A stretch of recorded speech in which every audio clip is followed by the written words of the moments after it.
What the fuck is going on? It's your boy Holat Jones, and I'm back with another episode of A Whole Lot of Real.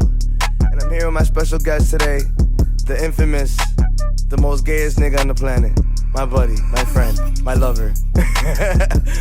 Kariem. Mohamed Kariem. How you doing, brother? I always find that hilarious because it's like you just said I'm the gayest while saying yourself is gay. I'll tell you this: if anything, I'm the quarterback. You're the receiver. That's what you grab the balls from under me. it's not gay if you need the money or if you like it. If you need the money, it's straight. Yeah. Yo, so recently my homeboy right now has been doing comedy. How's that been feeling right now? Well, it feels good. I mean, it feels like I've been doing comedy Your whole life. Your life's a joke.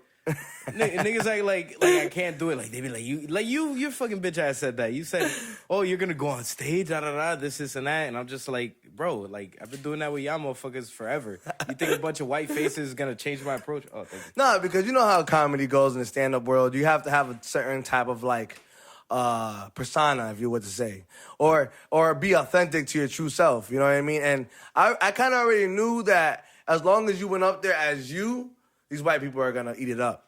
Especially after all the other acts we seen that night. Oh, yeah. Yeah, it was terrible. But the thing is about comedy, and I learned this actually from Kevin Hart got a book, and he was talking about it, and they said that when he went from one level to another, it was when he decided to be intimate with his comedy, be personal, and actually talk about, you know, things he was actually going through. And at the end of the day, my life's a fucking joke. Like, like just saying it, and, you know, I don't even like Kevin Hart like that, but laugh at my pain, that's fucking true. The worst moments in your life, if we look back and we start talking about it, they the funniest moments. They're the funniest moments. You'd be like, yeah, man. Not at the time, though. At the time, you was like, fucking just kill me right now. But, you know, once you look back at it, it's a joke. And the thing is about most comedians, and I've seen this in like a million different things, not even just comedy, they have a hard time living life. Like, you ever seen like authors for books and whatever? And then they'd be like, yo, motherfucker, just leave the house. Travel the world. Like when I'm traveling, I meet a bunch of authors because the authors need to step out of their comfort zone in order to, you know, create some type of, you know, creative material that they got to put on, you know, pen and paper or whatever they do. So basically the thing is just living your life, and I've lived enough life. So what made you want to get on the stage? Like what inspired you to be like, fuck, you know what, I should fuck it? Because you were a boxer before. Yeah. So what made you be like, you know what, I'm gonna start this. I'm gonna go on that stage. You know, because it's different. Even though you're already used to being on the stage and center, you know what I mean, center of attention. Because when boxing, but what made you want to be like, instead of fighting, I'm just gonna fucking start telling jokes? Well, one, I didn't. You know, I got tired of getting hit. Because even in wins, you kind of lose a little bit, and you lose a lot of time. And then plus, the way I look at it is if I had children, I would not want them to box on a serious high level because I know the business of boxing, and I know that it's a very tough sport. The long-term defects, too. Yeah, right? Exactly. So you got to think more long-term. And at the end of the day, I remember I learned this in, I think, 2011 in Puerto Rico by a Venezuelan dude. And he said, boxing is a poor man's sport. I can't charge these people anything to come to this gym because it's a poor man's sport. What other sport do you see motherfuckers coming from the middle of Nicaragua and shit and then be like, oh shit, he's a millionaire world champion? It's like you won't see it in any other sport. So I thought about it. I was like, if my kid needs to box, that chances are that means that I failed as a father in order to, you know, create a life that he doesn't need to fight in order to live. Like if he does it professionally. Exactly. Like, you know, to learn how to defend yourself, of course, but when it comes to the professional level, that's when I have an issue with it because it's just not... Rich people don't fight. Yeah. They got fucking lawyers and shit. You touch me, I'm going... It's like, yeah, we can talk shit about it. It's not fucking alpha. It's not like some real shit, but it's like at the end of the day, they're right. If you think about it, it's like those times of the Coliseum. And how a rich man would watch these people kind of eat each other out, fuck each other up, get eaten by lions and shit. And it was for entertainment to entertain the people of the higher ups. There was a quote by a boxer, I think Jack Johnson or old school boxer. I can't really remember But I remember the quote, and he said, "Boxing is the white man watching two black men beat each other up." And it's like, yeah, that's true. Now it changed a little bit. Now it's Latinos and the blacks. Yeah. But either way, we're beating each other. Nah, we're getting more. We're getting more people too. You know what I mean? What do you mean? Because now they have. That's UFC. UFC is a little bit more diverse. Because if you think about it, UFC has Arabs, it has blacks, has whites, has Russians, it has fucking Puerto Ricans, Mexicans. The UFC is way more fucking broad. But it is. It's in retrospective, Either way, it's a rich man watching poor men fight. You know what I mean? For $15,000. Yeah, exactly. Because the ones really making the money are the promoters, are the managers, or unless you're like a top tier fucking money bringing fight. But even then, it's nothing compared to what the actual promoters are making. So it's like, yeah, you can make the most in NBA, like a LeBron James or whatever. Mm-hmm. I don't know who makes the most, but it's still nothing. It's a fraction in comparison to an owner of a team. Right. So it's just, it's, I don't know, man. It's just the way the contracts are dealt. Exactly. Everybody gets a cut. I mean, your cut's always going to be like probably the smallest cut, even though you are the one fighting. Right. Exactly. So, and then you think about it, you be like, I gotta bust my ass. I gotta spend this time away from my family. I gotta not have sex. I gotta not drink. I gotta not party. I gotta not do all the stuff that, like, me innately being a human being, I gotta stop from doing. And yeah, that's cool when you have, a long-term goal. But then again, when you think on the other side of it, you're like, but then there's somebody else who has gotten in that position without getting his hands dirty at all, without ever lacing up the gloves, without ever getting a bloody eye, without ever freaking peeing out blood. You see that, and then you start thinking, you be like, yo, I'm fucking busting my ass for these people. And yes, it's the most amazing feeling. It's fucking an orgasm. Like, it's been hard for me since I stopped boxing. Yeah. To live a normal life without, doing drugs and having some type of vice. And don't get me wrong, I got like a little fucking vices. I probably told you about them. But, yeah. Important. Just because my mind, misses dopamine. It's like a street nigga getting out the streets. It's like... You're a little bit he's gonna miss he needs something. He needs that little extra just to have that thrill that he used to have when he was a kid. And he's been having it for so many years, it almost became a part of his DNA. So it's like comedy, your new thrill, you can kind of say now? Like it's your new fight. Fucks yeah.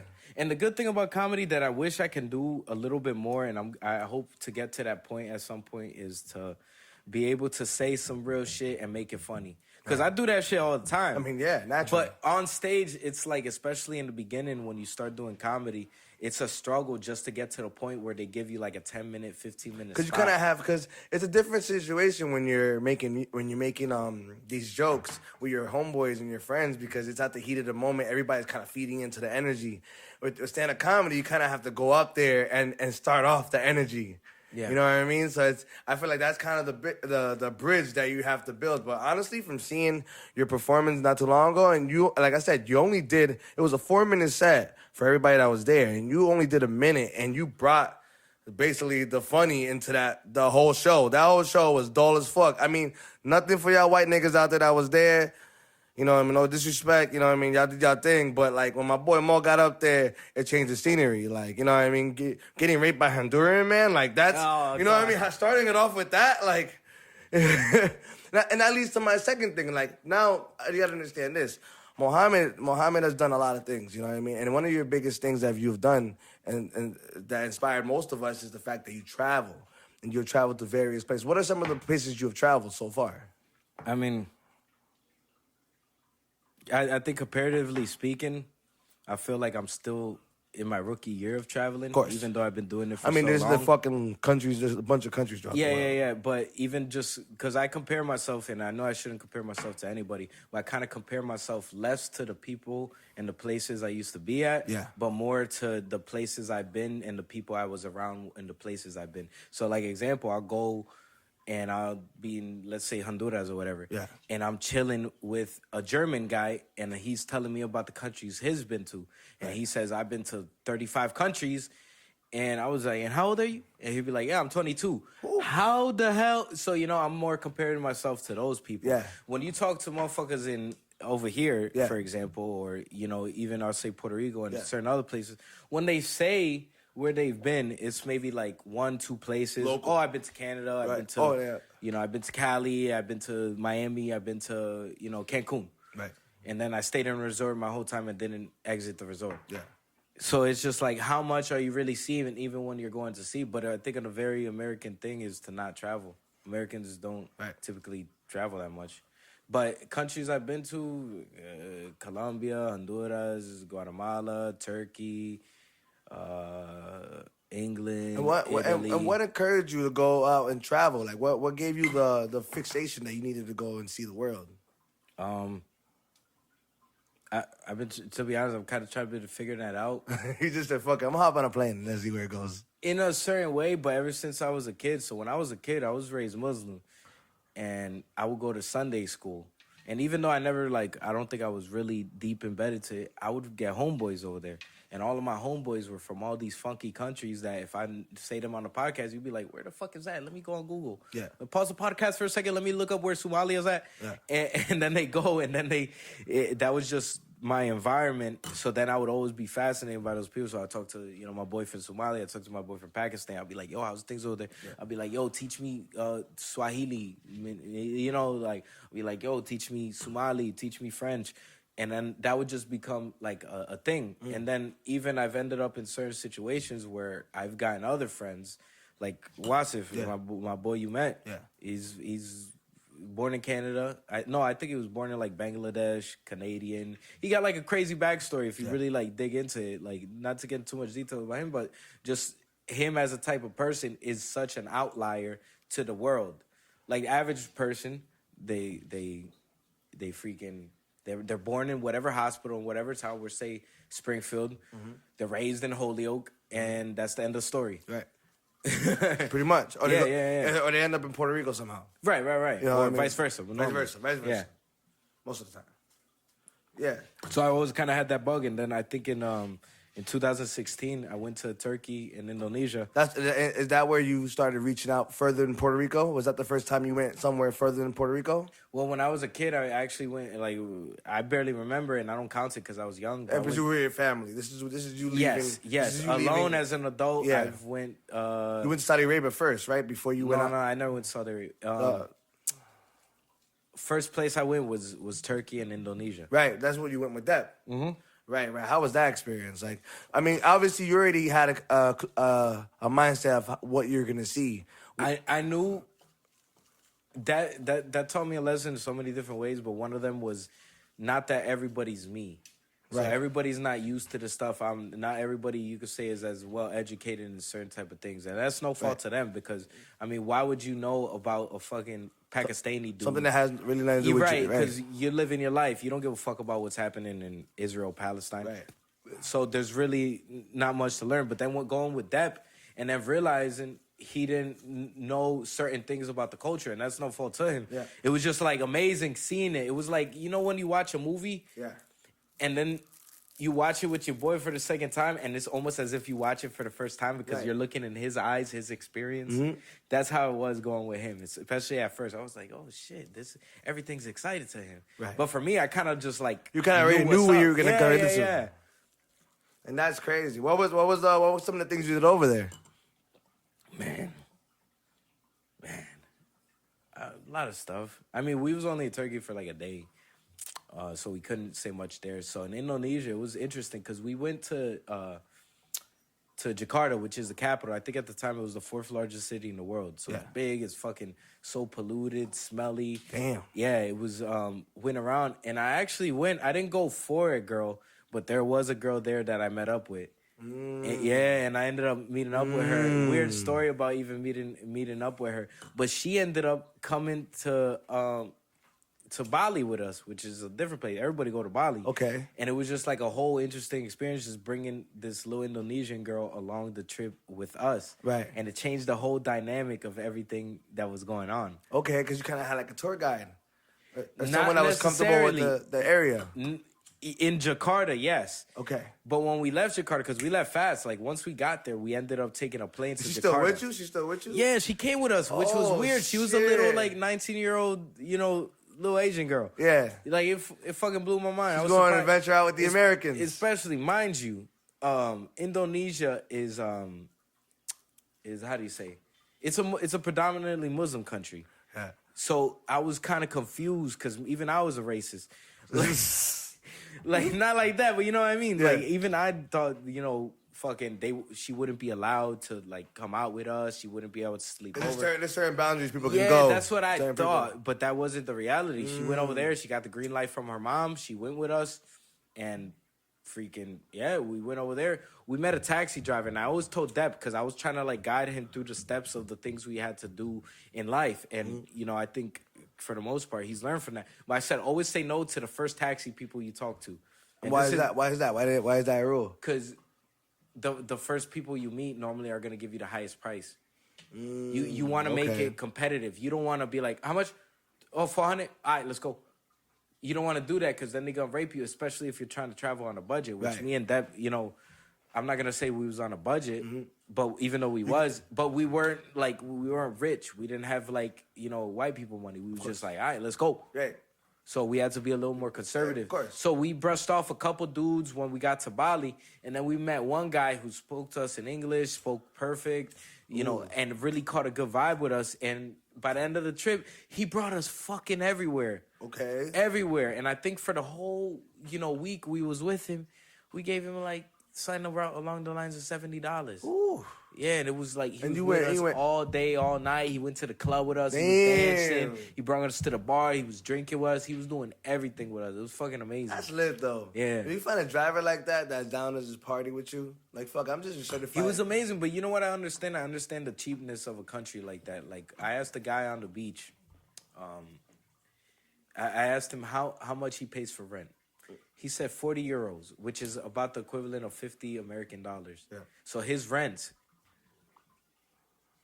was $50 for his house. Crazy. That's why I was like, oh, so that's why, because we felt bad. We wanted to give him more, a taxi driver. And he was cool with what we gave him. Right. We gave him like $70 and he was more than happy. Why wouldn't he, right? Because think about it. It's his rent and then some, you know what I mean? And that's one customer. In like 5 days, you know what I mean? So it was just like, it was fucking fantastic. That's beautiful, man. That's beautiful, man. So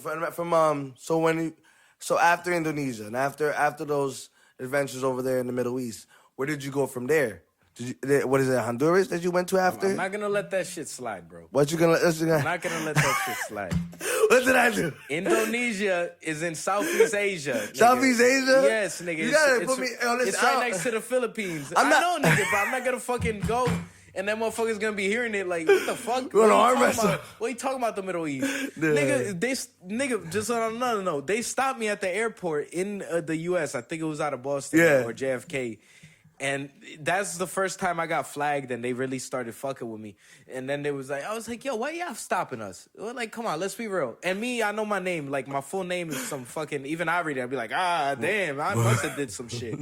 I was like, how have these niggas not reached out to me? Are you working with somebody? Yeah, I gotta have done it. And then, they're speaking to me, they're interrogating and shit. And then I was like, yo, why y'all doing this? Y'all just do this to all the Arab motherfuckers, the Latinos, like, what's going on? Nah, bro. They fucking with you. Around, I'm seeing a bunch of Fuhads, a bunch of Mohammeds, a bunch of Ahmedinejads. Like, I'm seeing all of those people on the other side who are getting interrogated. And I asked her, I was like, yo, y'all just be picking on the fucking people with the name and this and that. And then he was like, no, we do this to anybody who comes from the Middle East, North or West Africa. He said some shit like that. I was like, God, that's cool and all, but I was in Southeast Asia. That's trauma. So it's like, I don't expect you to know. I don't expect you to know. But it's like, come on, man. You work for Homeland But now that I Security. think about it, bro, when was the first time, like, because you get harassed by cops daily. Like, and when there was a point of time where you were getting harassed by cops more than the blacks, bro. You know what I'm saying? So, like, when did this start? Because, I've seen this a couple times where, like, you'll get pulled over out of nowhere, like, for stupid shit. It wouldn't even be for... How you doing it? How you doing there, sir? Again? Yo. Again? Yo. Not speeding, not breaking the law? Remember when we went to New York to that rave concert? I know, they pulled us over just because of what they were looking at in their book, bro. Yeah. That was crazy. You know what I'm saying? Like, it's just your face, nigga. You just have an evil face. I really don't know what it is. Part of it makes me think it's the people I hang around with. But then I stopped hanging around people who would do that. And then honestly, I just think I got a bad luck. Just have a... Because I'm not really a big luck guy. I'm not really a big, like, super voodoo type of dude. Yeah. But there's really no way to explain the situations I end up getting in. And then, like, I wish I was, like, super religious, super, like, faithful, like, you know, faithful to God or some shit. Yeah. So I could just say, oh, well, you know, God giving his strongest battles to his strongest soldiers, whatever the fuck. Like, I wish I could say some goofy shit like that. Right. But I can't, because I don't believe it. Like, I believe in there's God, I believe in stuff like that, but I wish I could full wholeheartedly be like, yep, the reason I'm getting fucked in the ass is because, you know, God wants to play. Like, I wish I could be optimistic like that, but life has given me so much, you know, shitty cards that I'm just like, nah, I can't put this on God. Someone's working. Someone else is like, working. I'm doing something wrong. Like maybe my beard's too long. Like, I don't know what's going on. Cause recently, right? Then you get into some shit in Mexico. Yeah. That tied to everything, and it was. You can pass me the bottle? Hold on, my nigga. So then you get. Good luck. Then you get into some shit in Mexico, and it basically was because, or profiling basically. Well. Or like trying to like get you, you know what I mean? Explain the situation. That way we understand it better. Which one? The immigration shit? Like how, like, first of all, explain like what you were doing that day for it to happen. Like, explain that day and how it went through. Like how you. All right. So the lead up to this whole fucking story. Yeah. Was. Let me try to make this as fast as possible because there's so many ins and outs to the story. So. I lost my wallet about 2 weeks before that happened. Yeah. And I'm going to say what happened was once I get there. Yeah. But I lost my wallet, which had my license. And my license was the only thing that I can travel with at the time. I also had my Social Security. I also had, like, all the money I had because a week before that, I had to pull out all my money from the ATM because there was, like, an account thing, like some fraud shit on my account. They said they're going to cancel my card. I was like, all right, let me take all the money beforehand. So I had all my cash on me, lost my wallet. It's funny because I lost my wallet on my birthday. And then fast forward, some random girl found it on the floor. None of the money in there, of course. Yeah. But she found, you know, my wallet. So I'm like, all right, cool. We met up, brought it back to me. I'm like, yes, I can travel again. Because I couldn't travel without any type of identification. I didn't have my passport because I want to say 2 months before that, it got stolen in Tijuana where I was living at. Yeah. And I wrote, it's documented by the U.S. government and the government of Mexico that was the situation. I thought I was good with that. They even said I was good. They were like, yeah, you can fly, you go on the airport, cool. I was like, all right, cool. Left. When I'm on flight. Once I got my wallet back, I'm like, I can leave again. Right. And what I had to do was to go to Tijuana to pick up my passport because I did have my passport. Right. So I'm on my way to the airport. I even left my shit over there in San Cristobal, Chiapas, which is the southernmost state of Mexico. It's like on the border of Guatemala. And they just pull me out, take like a little, they call them combis, but like little vans that just take people every hour. I don't know why I took one of those vans when I could take just a big van and be chilling. Yeah. And that was just me, I guess, being lazy, and I didn't want to wait in the terminal. Whatever. They went, they opened up the door to the van, just no problem. Then they asked where we from. This is immigration. Yeah, I didn't know it was immigration because they do so many routine stops in Mexico, like by the police, that I just thought it was the police. Right. Like maybe a couple days before that, I went on like some type of some other place, came back, police took us out the car, searched our shit, say everything good. I was like, yeah, everything good, blah, blah, blah. They searched our pockets, everything. We don't have anything. Go back in the car. For me, it's become such a part of my normal life that I didn't think anything of it. So when they said, they were like, oh, where you from? My area, as I said, Puerto Rico.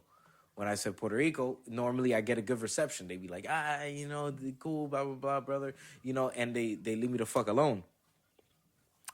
This time, within minutes, I took out my license. I took out, picture of my passport, all of that shit, because I still had my shit, but they should have the information of the documentation of my shit being robbed. And then there's like a grace period where I'm good money, good to go. Yeah. And they pulled me out the car. Within like a minute or so, I'm in the back of a fucking, like another van. And I'm just like, what the fuck? But I didn't know what was going on. And in my head, I was like, no way. And again, you're a whole nother country just going through all this. So it's like the moment is just like, nigga, you gotta be a little scared. A little bit worried.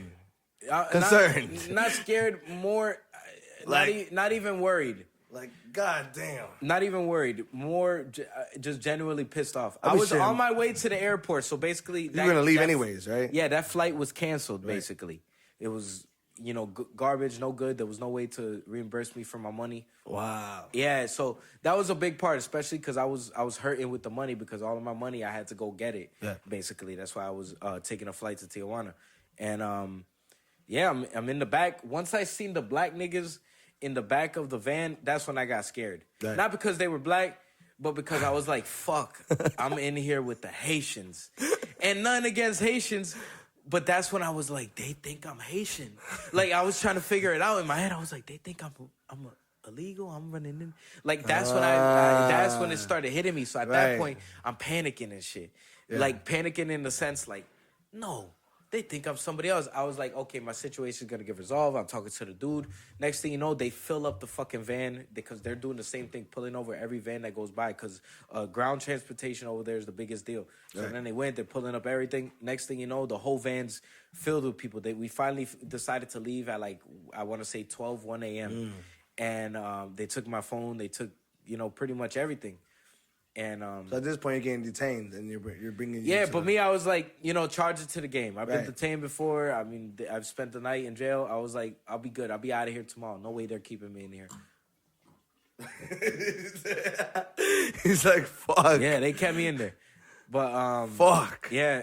So then, I was tight. Then I was like, you know what? Let me pretend I don't speak Spanish. Yeah. Because to be honest, Latinos are more fucked up towards other Latinos than they are to outsiders. So if I've seen this happen in multiple situations where you seen a blonde-haired, blue-eyed dude spaz the fuck out, and these motherfuckers put their tails between their legs and start.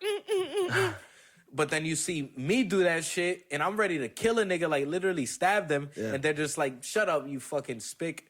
And I'm just like, "What the fuck? Respect me." Racist towards your own race. Oh, of course, they're 10 times worse. So that's what I was saying. I was like, the reason I was there for so long, even though it was only 8 days, but it would have been longer if, whatever happened in there didn't, happen. I was like, there's no way you're going to have some fucking John Bishop Smith nigga fucking in there for as long as I was in there. No fucking way. Because he's American. You're not disrespecting him. He got lawyers. He knows what the fuck to do. Exactly. If you fuck with him, chances are he got a cousin in the fucking DEA or some shit. You know what I mean? Like, they got connections, they got power, and it has nothing really much to do with racism. I just think it's a history of being in the country. Right. So if you got them, they've been here since the 1800s, and I just came off the boat. We haven't developed enough time to establish ourselves in this country to the point where we have a lawyer cousin, we have a doctor cousin, we have all of these different connections where if anybody fucks with me, I'm going to be safe. I'm going to be good, especially, Latinos, because we come into this country as workers instead of bosses. Exactly. These motherfuckers been bosses because they fucking, they owned the farm when they was a kid and it just got passed on through generations. Exactly. So that shit. It's like a bunch of bullshit. Yeah. But at the end of the day, so you ended up being there for how long? 8 days. 8 days. And through that experience, right? So basically, when that was going on, why wasn't they letting you out? Like, what was their reason for keeping you another day? So at first, it became like, I would say, some valid shit. There was like, we got to verify your identity. We got to make sure you're good. I was like, yo, I mean, I got my papers. I'm good. Like, I'm showing you this. I was like, because to me, I'm thinking that the documentation should be good on their end, not even on my end. Like, I have the emails. I have all the papers necessary that even though I don't physically have the papers, I still have enough for you to verify my identity no matter where I am. Right. I thought that was good enough. They was like, no, we got to check in. And I was like, all right, whatever. So I had to charge the first L to the first day, second L. And then the I think second or third day, I seen a broad and she was talking to me. And I'm anxious, nigga. I want to get the fuck out of there. So when I'm talking to her, I'm talking to her fast. I'm talking to her in Spanish. Everything sounds faster. Mm-hmm. So you're just like, and I'm just talking. And then she was like, oh, well, and basically, in other words, I'm going to ask you the questions I want to ask you. I'm the one in charge here. I'm the one, like, just very condescending and belittling to me. And me, I don't care if you're Jesus Christ. I'm going to slap you if you're out of bounds. Like, it's just how it is. No, and Jesus right. can't say, why you slapping me? I'm Jesus. He's going to be like, I did fuck your girl. Right. You know what I mean? Like, Right. if you did wrong, you did wrong. It doesn't matter who Exactly. it's coming from. And when, whatever, I gave her a little attitude. That was the first strike in her eyes for me, and there was only 2 strikes. So at that point, you already rubbed her off the wrong way. Yes, and then there was a point, and at that point, I think I stopped eating. I stopped eating food, and I stopped drinking water. I stopped food first and then water. First off, because the first day I got over there, I had the worst stomach virus I've ever had. I never get sick. Yeah, so you got sick while you were in there? Yeah, like to the point where I couldn't walk, I couldn't move. All I could do was throw up and shit myself. Yeah, pretty much. It was bad. And I stopped eating the food, and then after a couple days of that, I stopped drinking water. In total, 6 days with no food, 4 days with no water. And the ideal, to be honest, was to be a martyr, was to die in there. Right. Like, that was my goal, to be honest. At that point, I was already fed up. Because after a couple of days, it's just like, this is life now. They might just keep me in here and fuck this whole thing up. So if something was to happen to you, it probably would have changed the game. To be honest, I was trying to, like, make it a human rights issue. Because I was thinking, I was like an American legally in Mexico getting treated as an illegal, dying in this place. Because the treatment of them was more what I was worried about. I wasn't really worried so much about myself, because I've eaten shit sandwiches my whole life. Yeah. But these people are so nice people that when it comes to terms of fighting and defending themselves, it was just sad to see them not have the energy to fight for themselves. Like, there was no justice over there. It was like, if you had shitty food, sorry. It's over. Sorry for that. You're done. I don't care if you're throwing up, because that's what happened the second time. The same girl that I shit the bed with, she came in, and she's talking to everybody, because at that point, like 10, 11 people didn't eat, and the people who did eat didn't eat at all, and it was like saying, yo, like, everybody was complaining about the food. You had bloody chicken. Yeah. You had fucking nasty, rotten-looking meat. It smelled fucking weird. It was just like some terrible shit. Like, they were probably going to throw out to the pigs. But they were like, well, we could feed it to the immigrants, to the illegals. Yeah. And then she went over there, and then one thing led to another, and her true colors came out. And I'm speaking in the background, kind of like a heckler in a comedy show. Like, I'm like, yeah. See, look how she talks. Look at that arrogance she's sticking to it. She's on the other side, and we're in like the community room. Everybody's outside, and everybody's voicing their concerns about the situation that's going on, which was the food. Exactly. Because when 10 people don't eat, that's like that's a flag. It shows up whether it's for human rights or just because it costs them money. And I think they pocket any money any money they waste comes out of their pocket. It's like some weird fucked up system over there. So basically, she went, she was That's talking. what America's trying to be. Pretty much. Basically. But she went, and then she's talking, and then she was just like, oh, well, I don't know what to tell you. You guys decided to come here illegally. And then that's where the true colors showed up. She was like, well, and then I remember Cuban girl. She came in, she was like, yo, what we're asking for is not some fucking amazing food. We understand that we're in a tricky situation, and maybe we shouldn't be here, or maybe we should have looked at different ways. We understand that. We get it. We're just asking to be treated as human beings. Right. When I took a bite into my chicken and it started bleeding, that's not how that's not how human beings should be treated. That's all we're asking for. Right. And then she was like, oh, illegal this, illegal that. Like, just fucking sounded like a racist redneck down south. And mind you, this Mexican people saying this, which threw me out. I didn't know that. Right. I never would have thought that was the type of thing, but they kind of look down at the Central Americans. I'm not going to say all that. Because when you think about it, right, because over here, and like when people identify you as another Puerto Rican identifies another Puerto Rican, we're like, oh, yo, hermano, te conozco. Like, it's already like love, because you guys are from an island of fucking where you're from, what island you come from, what part of the island, you know what I mean? Yeah. So like so when you're in Mexico, you're thinking to yourself, like, you're thinking that there's the same love. Yeah. You know what I mean? And typically I would say yes, but it depends on the country. Like, I want to believe the black sheep of Latin America, as far as I've seen, has been Honduras. Honduras? They get shitted on so much and so bad, and it makes me sad, because they're like my favorite people. How was it when you were over there? It was amazing, but let me finish the story. Okay, go ahead.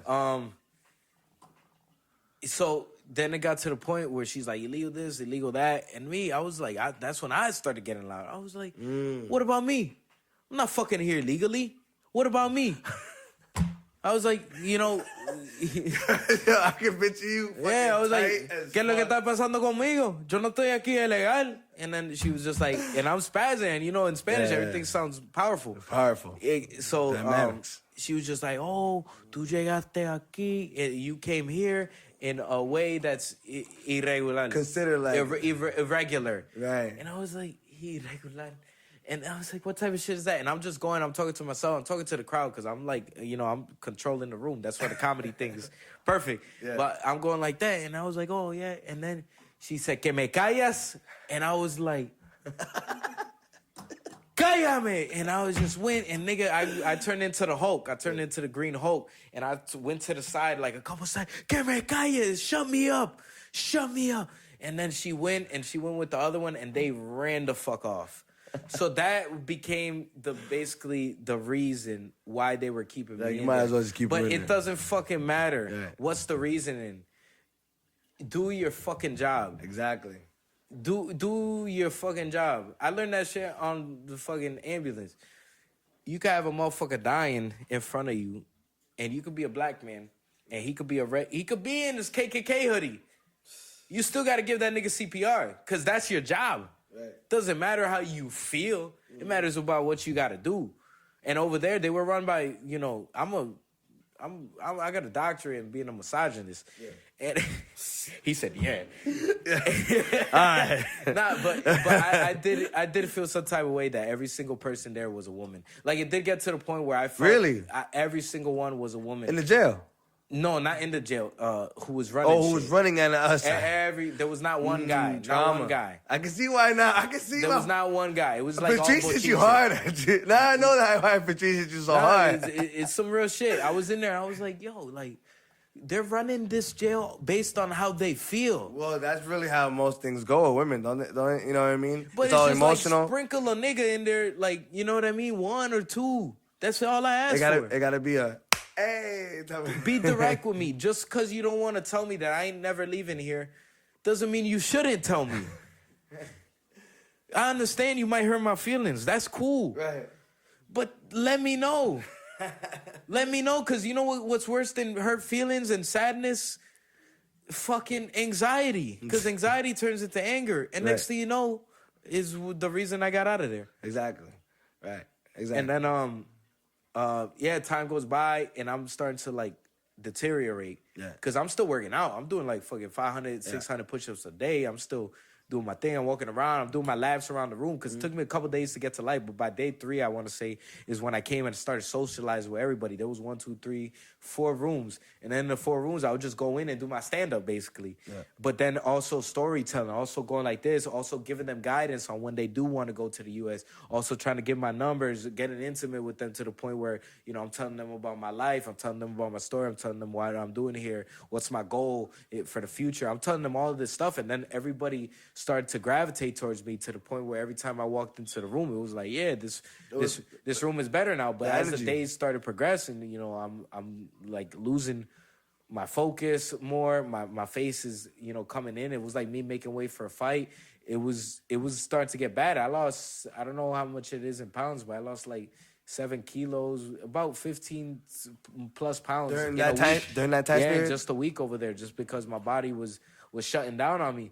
Then it got to the point where they were like, all right, so Friday, they told me, oh, man, this shit pissed me off. Get my blood boiling. You gotta smack them. Yeah, Friday they told me, we're just waiting on your embassy to send the plane tickets to get you out of here. They decided what they're going to do with you, and they're just going to deport you out of here. And I was like, this fucking silly. But whatever. The fuck? I was like, as long as I'm the fuck out of here and I can, you know, jerk off. Right. In peace. Right. Not around Honduran men. Nigga, get off me. Haitian men just... I'm fine by myself. And so I wanted to leave or whatever. Yeah. And I was like, all right, cool. Then they were like, yo, and I'm using my calls because over there was like to call even your embassy, you got to use a personal call. It makes no fucking sense. That's like you talking to your lawyer and they call that as your personal call. It's like, I'm trying to talk to my baby mama. I'm trying to talk to my girl.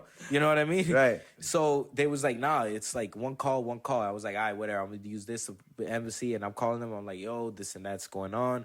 Blah, blah, blah. I was like, you know, they're telling me about the plane tickets. No, whatever. I call on the weekend and I spoke to somebody. Tell me why. They said they were waiting for a confirmation code on your plane tickets biz. They were sending me out of here. They said, your government, I don't know, we're waiting on your government. Your government's not sending the tickets. I call on Saturday and these niggas told me, they were like, what are you talking about? We don't do that shit. if somebody's gonna get deported, that's their responsibility to get you out of here. There's no such thing as a verification code in all of this. And I don't know what you're talking about. I was like, wow. You fucking lying to me. Wow. Whatever. Fast forward. I'm not even gonna go through the details of me, you know, going through that, getting angry and whatever. Monday comes, and they were waiting on. I guess all the big bosses were coming from a different city, came over there, and I was waiting for them to call first thing in the morning. I'm talking to the doctor because doctor was real helpful. I would keep going to her because she knew like I was, you know, this could be a tricky situation. And I'm going every hour. Then maybe around, I want to say 10 a.m. in the morning, the lady who was supposed to come and give me my information. And at that point, I'm like, no way I'm spending here more than a week. And that was day 8. Damn. Yeah. And then I was like, oh, you know, so what seems to be going on, blah, blah, blah. I was like, oh, so when am I leaving? She was like, well, you know, we're waiting for your emergency passport and blah, blah, blah. You know, we're waiting on your government. I was like, so what's this shit about? Y'all was going to send me out of here in a ticket, and then one person was telling me it was y'all responsibility, which is them, and I know they're right, and you guys are telling me that you're waiting for my embassy to do a code. So it's just like, you know, pushing off the responsibility to them to not hold themselves accountable for their silliness, basically. Wow. And then it was like, yeah, so that was the plan at first, but now it's not what we're going to do. What we're going to do is we're going to wait for your passport and just let you outside right now. And I was like, so what you mean to tell me is I'm here and I'm actually legal. I have all this documentation, all this good stuff for what's going on. And you can't let me out without my ID and without my papers. But you going to let these niggas out when they're here illegally? Mm-hmm. And when some of them don't even have an ID? And you gonna let them do that shit? And I can't? I was like, no, that's messed up. She was like, oh, well, your situation's different. And then in my head, I'm like, yeah, that's what it was. It was that bitch that I shitted on. She fucking took that shit personal instead of just doing her job. And then she I guess, gave the message to everybody else. And then at that point, I'm fucking hot. Yeah. And then they were like, yo, you're gonna be out maybe Thursday, Friday. And I was like, you fucking kidding me? So then I got to the point where I'm right there. This is like in a gated. There's like a little cubby, and then the whole thing is like a gate. And then we're over there. We're in like a hallway. And then there's everybody behind me. And then when I was saying, the stuff I was saying was powerful even for them. I was just like, yo. And at the end of the day, I'm doing this shit not only for me, because if I die in here, I'm doing this for them. Because this shit got to change. Just because they're not going to fight for what's right doesn't mean I'm not going to fight for them and I'm not going to fight for myself. Yeah, exactly. I was like, I understand they're over here and you're just taking advantage of their kindness. Mm-hmm. But I'm not going to let that shit slide. Yeah. And then whatever, then they went and they were like, oh, well, if you excuse me to talk to everybody else. I was like, nah, I need a moment. And I'm over here in the cubby and whatever. Mm-hmm. And she was like, all right, guys, to the other hallway. They went to the other hallway, which is on the other side, which was maybe like, I don't know, 15 yards on the other side, 15 meters. Yeah. And then when on the other side, I'm hearing one side because the other sides are connected. And I'm hearing them, hearing the Cuban girl and all the other people. They're fighting for me. They're like, yo, why can't you let him out? Yeah. Stop playing these games. I was like, we're all trying to get over there to where in his position, and you over here harassing him and not letting him out because, you know, you guys feel some type of way about something he did. And they're fighting for me. And as they're fighting for me, I'm spazzing the fuck out. I'm like saying some certain things. And then there's only one guy in the hallway with me. And I start going and I start like pacing. And at that point, I'm like borderline anxiety attack. And I was like, you know what? I bet they would. And then I just, and then I walked to my room. And then I grabbed like a towel. And mind you, from day one, no bullshit, I was like super suicidal. I was like, nigga, for the simple fact, like you said, I've always had trouble with police. Yeah. So happening again, it was like no matter how good and how righteously I try to live, it still If comes you back. think about it, it's one of those moments where it's like this is the worst predicament to be in at this moment, with to be handling with the police. You know what I mean? So it's like after dealing with the police for so long, getting pulled over for stupid things, getting harassed just because your name says is Mohamed Alan. You know what I mean? They just keep harassing you. So to be in a predicament where now you're kind of like caged like an animal, treated like an animal, and it's like with the anxiety filling up, is, you know, man, I can only understand. For me, it was like I was saying to the people in there, I was saying it's not the fact that I can't be here. It's just about the repetitiveness of all the bad, you know, hands of cards I've gotten throughout my life for a lot of situations that I feel like aren't justified or just like some stupid bullshit. And then, like I said, I don't understand. Cause like I wish it's like them walking up and be like, "Yo, what up, you bitch ass nigga?" Like if I'm acting like that, okay, give me everything I'm going. But up front, I'm very nice. Yeah. Up front, I'm not like, "Oh, what you want, nigga?" Yeah. And it's like the officer, like I'm not acting that way. Yeah. Like I'm acting like a law-abiding citizen. I'm acting good. I'm like, so when I acted like a nigga, I had better luck than I do when I act like a normal human being. You know what I mean? Yeah. So that's what was really killing me. So I walked in the room, I grabbed the towel, I fucking or the blanket, I wrapped shit under my neck, and then I went on like a platform that was like, I don't know, maybe 3 feet high, about a meter. And then I hopped up, and that was the little cubby window where they slide the food through, and then you could talk to the people who slide the door on the other side, but it's like a gated thing. And then there's a community on the big community room.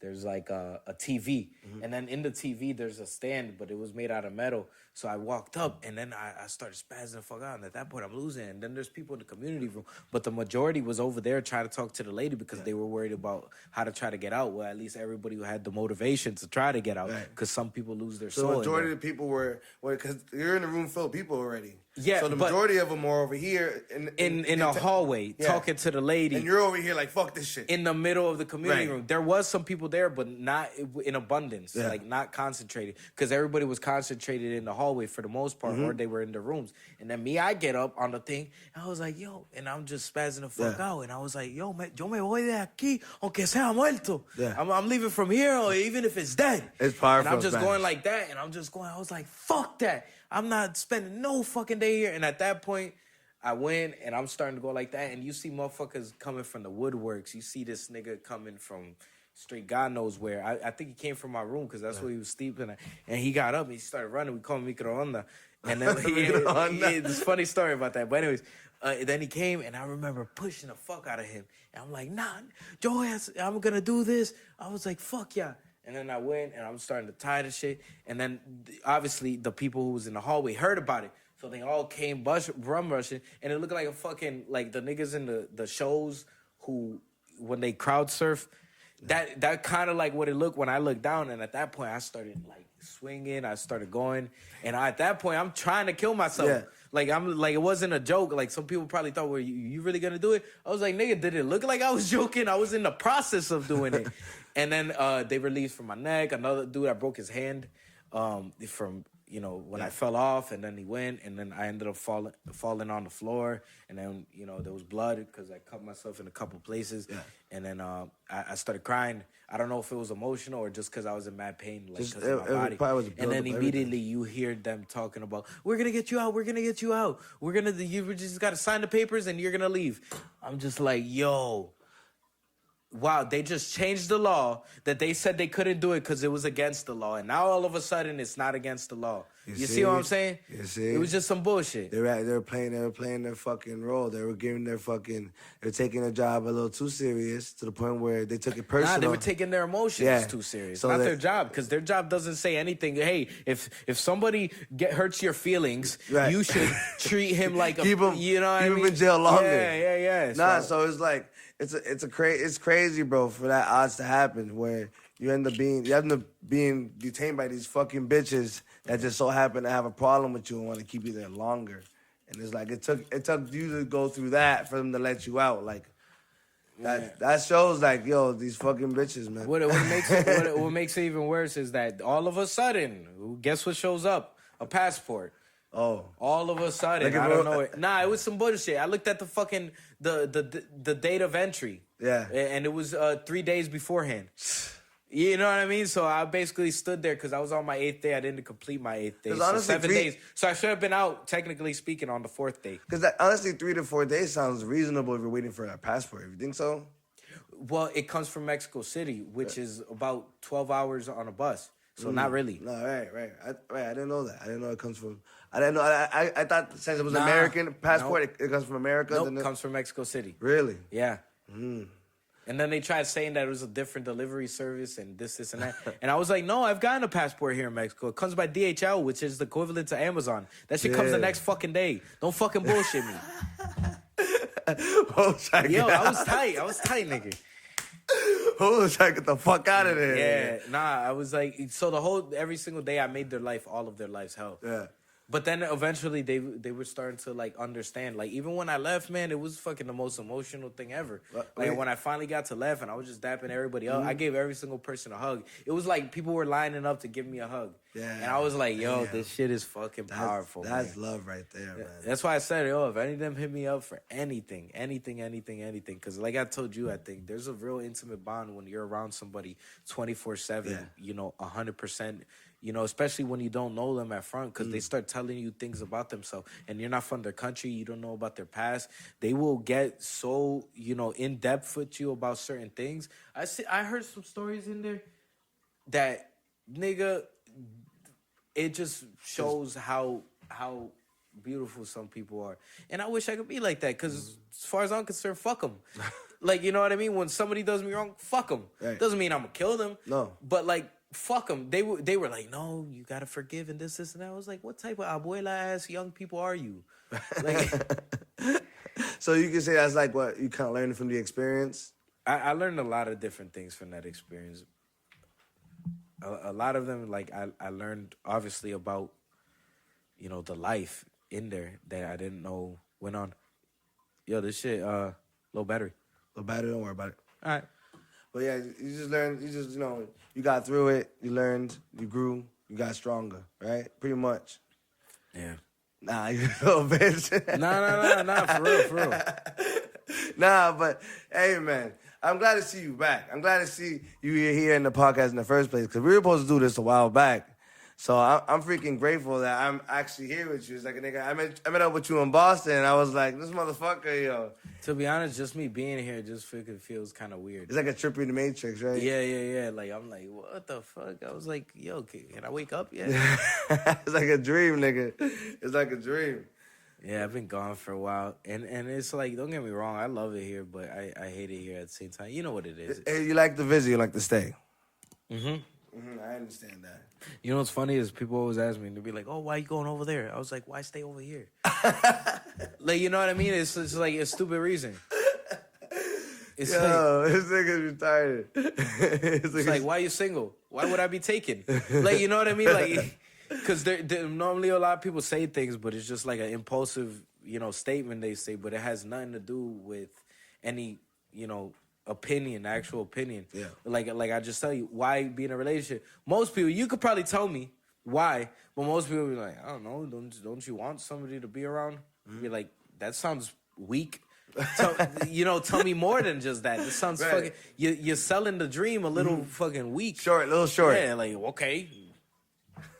Had somebody around the other day. More luggage, more luggage to carry. It's for 30 minutes, but it was a good night. Yeah, it gets heavy after a while. You gotta put them back. Put them back on the shelf. Yeah, but it's weird, man.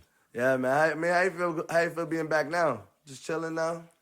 It feels good, man. To be honest, I'm waiting to see a lot of different people. Yeah. Because no bullshit, I feel like in the last year I definitely changed as a person in my way of thinking. You could say my values, my philosophies. And now I'm almost 30. Hey. So now I'm really starting to think a lot different about a lot of different things in life. Like, and you know what it came for realize? Because I've been traveling, you could say on and off for like 2016. Yeah. So that's 4, 5, 6 years. And I'm kind of like a grown-ass child at this point. Mm-hmm. Even though I do work, I do make money. Like, I'm not doing this with no hustle. I still got some hustle in me. Yeah. it's just I realized like you see me when I was younger. Yeah. I was always working. Yeah. I was working multiple jobs. I was always like, From the get. yeah, being a slave, you know, to the Matrix. And then after a while of just doing that, I'm like, yo, like this, I'm not happy like this. It shit sucks. And I know life is more about what you need to do and not what you want to do. Exactly. But still, there is a point where I was like, I missed out when I was from 14 to 18 and even more until like 22. Yeah. That I'm like, I'm taking my opportunity to live that shit right now. Everybody has different ideas of what they find happiness. Exactly. And it's like, as long as we get to the same destination, maybe at a different point in time of our life, that's all that matters. That's fucking cute. That's fucking cute. Yo, I want to give you a hug, Mama. I want to give you a hug. Ah, man. But really, man, that's really what it is at the end of the day, man. And you can't have more than that. Let me see. We are like 58 minutes into the podcast right now. We got a whole hour. We talked about various things. How you feeling right now? I feel good. I mean, I'm starting to feel the buzz from this shit. You want to talk about some more shit? I mean, I talk. You know, I talk forever. That's what I do. Sam, man. Well, yeah, man. That's fucking. Well, we know already. Fucking. That's still recording, right? Yeah, you don't see it. It's still recording. Okay, you're not supposed to talk. It's a man's podcast. I just had to like. Cat, yo, Men are speaking. Cat doesn't have a mic because Momo's here, and Momo doesn't like women. So, ever since the experience, it's not that I hate them. It's just that I don't like them. Ever since the experience, Momo was like, if she has a mic, I'm not doing bullshit. this. That's something we could talk about. My problem is now with women is not the fact that I can't get them. Yeah. Not the fact that I am getting them. Yeah. The fact that I love them all. That's the problem. And it sounds crazy and it sounds taboo and shit. But it's like, I don't give a fuck what anybody says. I can love 3-4 women at the same time. No problem. I mean, you are Muslim, so does that come with the religion? It's already in your blood. To be honest, I think it's more cultural. I think it's less religious. It is part of the religion, but like I think it's more cultural. Because if you go like, let's say Ethiopia, like they be having 5 wives, and that's the Muslims and the Christians. You know, oh damn. Yeah, so it doesn't. I don't think it's that much, but I mean, yeah, but that's how I feel like for almost everybody. It's just be like, fucking need more. It's just some people suppress that actual feeling. And then some people can't love that many people. Right. Because when they distribute their love, they don't do it equally enough. And then they always like have favorites and preferences. So like if you have 3 kids, you'd be like, okay, I'm giving the first one and the last one more love than the middle one. And then the middle one becomes the middle child. Right. So you know what I'm saying? It's just like some people aren't capable, I don't think. Or if they are, they need practice on doing it. Right. It's to love 3 people equally. Right, but isn't it? I can do that shit though. Well, but like loving 3 people equally, isn't it like concerning matter where they feel like there's like cheating in a sense? You know what I mean? Like if they know about it, no. They know about it, but you know what I mean? But I remember you said it, like you said earlier, like you think cheating isn't wrong. It what? That is that what you said? No, because I didn't hear what you said. I didn't hear. It's not that what you said. You said cheating wasn't wrong. Remember you said it wasn't wrong. Oh, I thought you said was. I was like, of course, no, it wasn't. Yeah. Okay. And define why cheating isn't wrong. It's like it depends because it's all contextual. Okay. Like if you an ain't shit nigga and you doing ain't shit nigga shit. Yeah. And you're not doing a goddamn thing otherwise. Because at the end of the day, what's that shit? I heard it from, I forgot who. But love is the law of family's business. So when you get into a family and you got a circle, you guys run that shit like a business, whether you know it or not. Yeah. It's like she's going to work, you know, she's going to pick up the kids. Like you guys have roles and responsibilities the same way a business when it function. And what's the goal with most businesses? Is to progress, is to expand, is to get bigger. So if you're a good boss, go ahead. And that's assuming you're the boss. Yeah.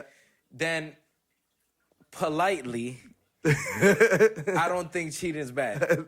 Right. Because I'll tell you this, sometimes I hate a bitch. And you know, it's funny, I've never really been a cheater. I only cheated on one bitch in my life. Yeah. And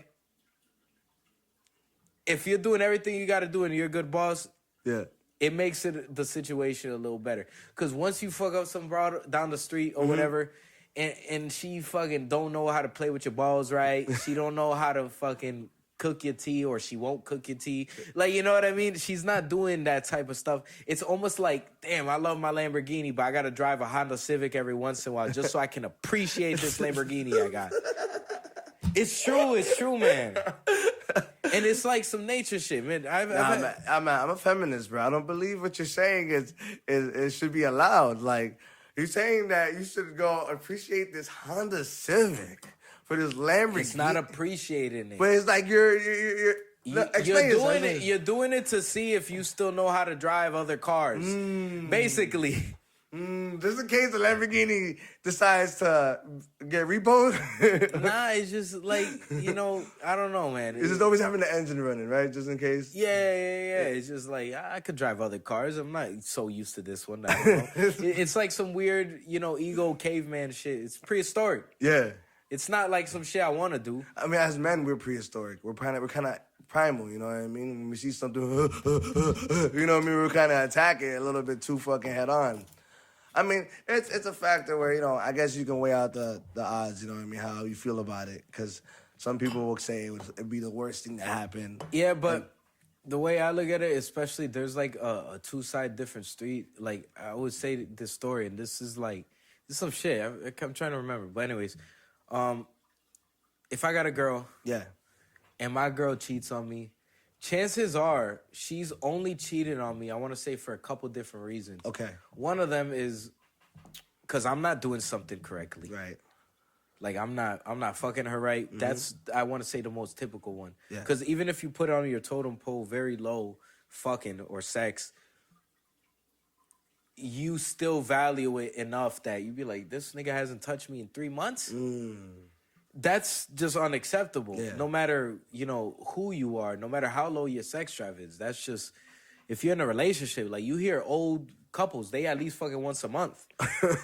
You know what I mean? Every 3 months. So, I forgot where I was going with shit. Something about fucking old ladies fucking. Oh,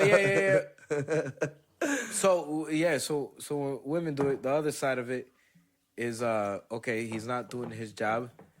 And 2, in hopes to hurt him.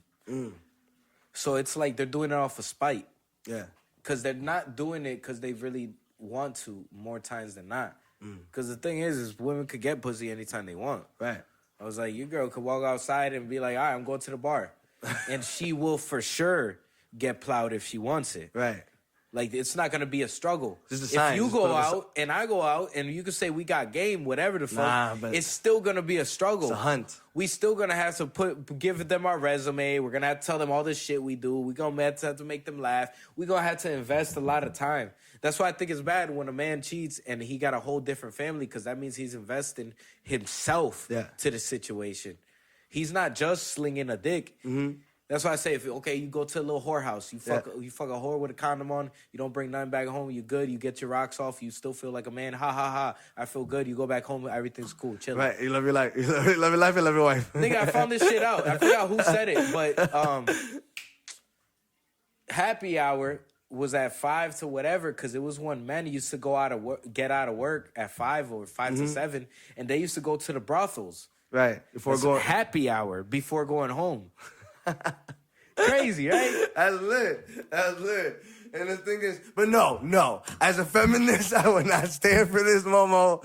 I would not stand for this, okay? I mean, a lot of people feel different, but most of the time, especially in my experiences, is that a lot of women say no up front. And it's not even a thing, because you know what's crazy is the thing that takes the sting out of cheating, you could say, is the acceptance of it.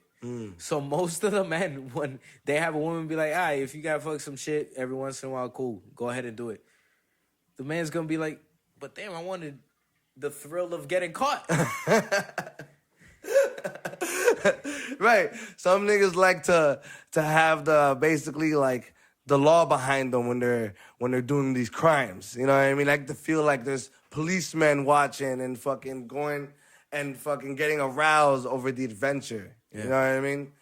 But no, it's wrong. It's wrong.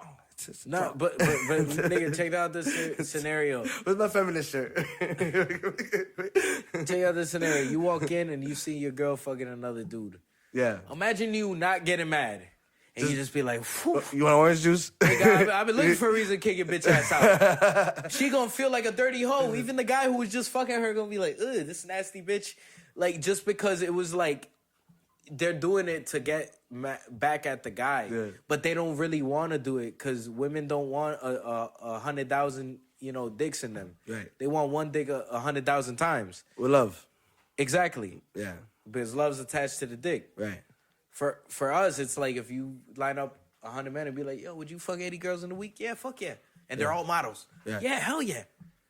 It'd be like, you ask a woman the same question, she's not going to be like, nah, I don't want 100 dicks in me. Like, damn, disgusting. Can I take him on a date and we can see from there? Like, Right. What if he's not my type? I see girls, they be like, and they want to be special and shit. So they be like, oh, well, I'll go up to the bar and without knowing the guy, if I like the way he looks, I'll just be like, hey, fucking, you want to go home and fuck? What's your name? They'd be like, you're not doing that, bitch. Right. Like, when you say that, you just want to, like, try to sound special. I like you're a nigga. I like you, like you don't think like a nigga. You still a girl acting like you think like a nigga. Right. It's like, no, hell no. Relax. You know, you have to fit criteria. And even then, let's say that imaginary scenario is true. She's gonna do it, and let's say he a big macho man looking dude, and then he turns around and he be like, excuse me, con permiso, ¿cómo fue? Automatically you're gonna be like, nah, never mind. Never mind, cause they care like we was just hearing earlier. I don't care if you know how to read. I don't care if you know how to write. I don't care if you work at 7-Eleven. Yeah, none of that fucking matters. It's like you give head, okay, okay, cool. That's why I say we gotta present our resume and shit. We gotta be. The only reason we gotta put a resume out. We gotta start being more have standards. like I heard this shit. I forgot where I heard it. But it said we start as you look good. They start at what do you do for a living? It's like a whole different thing right there. It's like that's my essence. What I'm doing, what I'm making money, how I provide for myself. Because it's comfort, it's stability, it's whatever you want to call it. Yeah. And then for us, it's just like, who cares? Right. Like they always say, they'd be like, imagine Halle Berry's not gonna fuck me. I mean, even if I got in a party, I gotta lie about my life somehow. Right. I can't tell her. I'll be like, I'm fucking homeless. Like, I just don't happen to get here. But if the same scenario happens to like Brad Pitt gonna be like, fuck if you don't have a job. Be like, let's go to the room. Look at the dumpster, behind the dumpster. Sleazy hotel room, with the broken ceiling fan. Nah, but that's really what it is, man. At the end of the day. Yeah, so don't fucking knock. Really? This is what. Nigga, that's how you know I'm feeling it. But I'm drinking wine fast as shit. No, nigga, it's crazy. I had to stop because I was fucking feeling like the fucking wooziness of it. Of what? You was borderline about to stop just because of that? I was about to fucking do the Harlem Shake off the podcast. I was like, nah, nigga, to be honest, I'm feeling fucking crispy. I'm feeling nice. Yeah? Yeah, well, not like nice, but good enough. That's crazy. You crazy. You're a crazy man, bro. I'm a crazy man. It's like, yo. So I don't know. There's a million things we could talk about, but I mean, life has took us in different directions all over the world. You know what I mean? Like the way our lives have been, like we lived a million lives, in some ways. Especially you. If anybody lived a million lives times 10, it's you. At least right now, compared to what I would understand as traveling. You know what I mean? Yeah. So then, it's not like you don't. The thing is about what I'm saying is, it's not like you don't travel into just resort. You travel into the boroughs of what you're going. You know what I mean? I travel kind of like an investigative journalist, but I'm not doing no. But journalism. you should do that. I don't know why you don't do that. To be honest, I'm just not good at. I'm just good at being me. So all the backhand shit, that's what has a problem. Like a lot of people want to basically contract me into being that guy. Yeah. But to be honest, I can't do a goddamn thing. I could write. If you see the shit I write, that's what I'm good at. Mm-hmm. But outside of that, this mic shit, this camera shit, nothing. But if you give me a platform to speak and to do these things, I could do it no problem. Yeah. I'm into the hood where they They kill any So nigga what it who's is, not one of them. what it is, you're lazy. You're lazy. But if someone can help you put it all together, you will do it. No, absolutely. Hey, Absolutely. I feel That's you. what it is, because I know I have a God-given ability to do a lot of different You need the things. text. You need the text around you. Yeah. Text support. Text support. Because besides that, I'm kind of like a meathead who's not a meathead. Right. You know what I mean? Right. Like, I can see that. Yeah. I can see that. I'm real primal caveman shit. Like, I'm not gonna take out Look, shit. the smartest- You're like, I gotta get the right The angle. smartest of all the cavemen, like Yeah, like yeah, the one yeah, that yeah, the yeah. one that evolved to make the fire. Yeah. I made the fire, niggas. Brought it back like on a lighter. Back on a lighter. Nah, sometimes I'll be talking about my life, especially to people traveling. Yeah. Whether it's about my travelings or the stuff I experienced before the travels. Mm-hmm. And they always think I'm like 40, 50 years old. Like, obviously not physically, but they like I remember I said to a dude, he was like, how old are you? I was like, 29. He was like, you're 29? And you told me all that stuff about your life? I was like, well, I mean, yeah. You know what's funny is a lot of times I think I'm lying. Until, I got pictures and documentation and be like, people testimonies of what I went through. Yeah. That's when I'm like, oh shit, I'm not full of shit. Right. But for me, it's like, no way I did this. No way I went there. No way I boxed. No way I've done comedy. No way I've done, poetry. No way I've done so many different things. No way I sold drugs. Yeah. No way, whatever, all of these different things. I was like, in my head, I'm like, no. It's kind of crazy because it's like you realize how many hours are in a day. You know what I mean? How many days are in a week with that? You know what I mean? Because we do so much in just one day sometimes that we don't even notice that how much time has passed since that day happened. You know what I mean? Yeah. So I don't know. We're in the Matrix, bro. Welcome to the Matrix. You know, it's funny. I was watching Matrix yesterday. Did you watch the new one? Nah, not yet. I'm going back to watch all the other ones just to like. Just see to what give it you a is. refresh? I just got past the red pill or the blue pill, even though that's Morpheus, so red pill or blue pill. Right, I don't know what the fuck was that. I don't You fucking stupid know. mother. It sounded funny. We were But- trying. No, we got. What's this? Nah, because he put the two pills in. He was like, Why yo. did you say that? He Boy, said, he's black. Why I did don't you? know, nigga. I don't know. I was trying to be inclusive. Nah, But you know what I never understood? What? They say like the whole womanizing movement, they call it the red pill movement, but I don't get it. Why? I don't know. What the Period. fuck does that mean? Period. Huh? I don't know. They call it the red pill movement. I just figured about this shit. The red pill was the one that is woke. It's the woke movement, right? I don't know. Because the red Maybe. pill was woke. Blue pill was stay in the mist, right? Stay in the Yeah. Yeah, Okay, yeah. so now it makes a little more Yeah, sense. yeah. They're woke, you know what I mean? Because we're gonna be overrun by females eventually and be stuffed into caves. Yeah. What the hell, cat's over here? What are you doing over here, cat? You have no right to. It was like you were like, yeah, empowering the idea. Yes, girl. Yes, bury the men, pump them like cows. I don't know. Would we disagree with that? Like, just to get like What? fucked by a machine for the rest of our lives I don't know, man. under a cave? To be honest, recently I've been feeling more and more, which it sounds weird, and it has nothing to do with my travels, but it is something I learned in my travels. I've been feeling very bad, not only for men, but I've been feeling bad for women. Why? Because they got to deal with the men.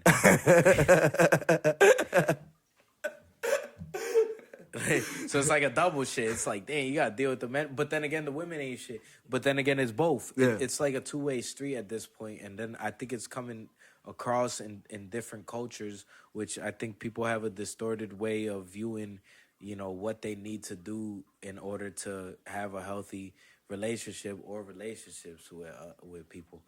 And I've been watching this a lot. I'm just like, damn, dude, it's really that bad for you? Like, it's because I never struggled. Right. But I used to be around a bunch of motherfuckers who used to struggle, but would lie and be like, nah, motherfucker, I'm good and good. Right. And it's like, just be fucking honest with yourself, bro. Exactly. I was like, I'm not going to suck your dick. Like, you know what I mean? Would you? Right, be honest. If I need the money. No, so I'm seeing a lot of that shit. I had motherfucker pay me. Yeah, pay me for Pay fucking advice because I told him how to get a girl and he got her. And I was like, I fucking love you. Hitch? Yeah. Well, but the thing is, it's like I can't do it, the relationship thing. I could give my outside advice on relationships. Yeah. But I never been in a successful one. Yeah. I know how to avoid shitty ones, but I don't know how to stay in a successful one. I can only give like my value from the outside looking in, but I can't really, tell anybody to do things. Cause me, I give up too easy. Right. Like if Once it gets a little too hard? Nah, they piss me off. I just be like, "Fuck you, bitch.